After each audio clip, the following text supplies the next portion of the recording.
Thom Hartmann here on the news. You need to know this. A group of 248 economists, 6 of whom are Nobel Prize winners, sent a letter to congressional leaders yesterday demanding a clean vote to raise the debt ceiling, arguing that failure to do so could have a substantial negative impact on economic growth. The IMF issued a similar warning as well. But as President Obama drew a line in the sand yesterday in debt limit negotiations demanding the tax loopholes for millionaires, billionaires, and transnational corporations be closed, and Republicans drew a line in the sand on behalf of those same tax loopholes, a debt limit deal looks more and more unlikely. And as Secretary of the Treasury Tim Geithner's deadline of August 2nd draws closer, some are looking at what a post-August 2nd America looks like if the debt limit is not raised, and it's not pretty. While the United States may not actually default on its debts, it will have to cut off many day-to-day payments to critical programs around the country and prioritize its debts. On August 3rd, the day after the deadline, our nation will owe $32 billion, but will only have about $12 billion in revenue to pay up. That means about $20 billion will need to be cut out immediately in just one day. But here's the thing. Figuring out which bills get paid and which ones get pushed off, that's solely up to President Obama and Treasury Secretary Tim Geithner. So if the Republicans really want to play hardball on the debt limit, then President Obama should hold them accountable and put their states on the chopping block first. That could mean cutting off critical transportation and other federal assistance funds, maybe even Social Security payments to people in red states represented entirely by obstructionist Republicans. While this is not an ideal situation, it is President Obama's secret weapon to force Republicans to come to the table and compromise. Once folks in Eric Cantor's Virginia see that their Social Security payments have been cut off, you can bet Cantor's office will be flooded with calls from constituents demanding he raise the damn debt ceiling. Let's put the real consequences of their obstruction in their face and watch the Republicans blink. If you fly on a plane, you're screwed. The Electronic Privacy Information Center, EPIC, has revealed what we all knew all along was happening. The Michael Chertoff X-ray porno scanners at the airports are giving people cancer. According to documents obtained by EPIC in a Freedom of Information request, some TSA agents who work with the radiation machines daily are falling ill with cancer clusters.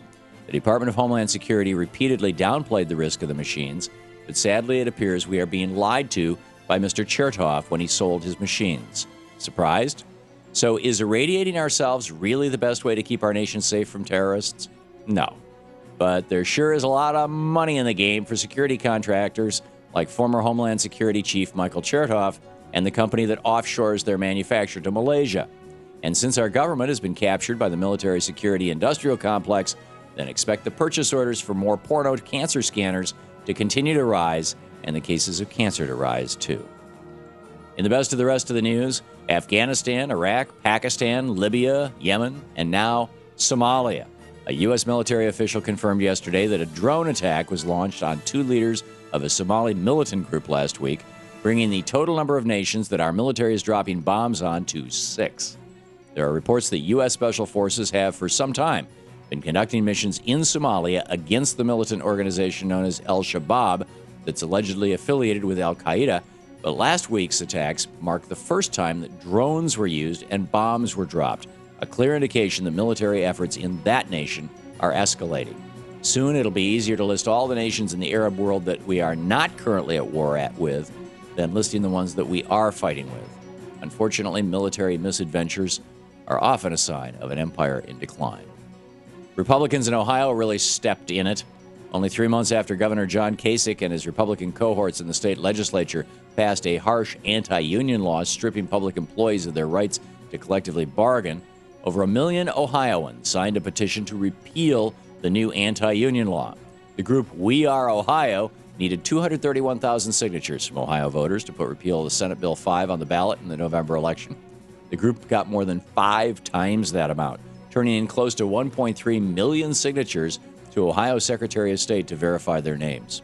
A spokesperson at We Are Ohio said, referring to the petition drive, this historic number of signatures sends a strong, clear message to the extreme politicians who played political tricks to pass Senate Bill 5. Widespread voter remorse is sweeping the country because of the right wing's radical anti-worker, pro-billionaire agenda. Let's hope it carries into the 2012 elections, and we put an end to the Republican war against working people for good.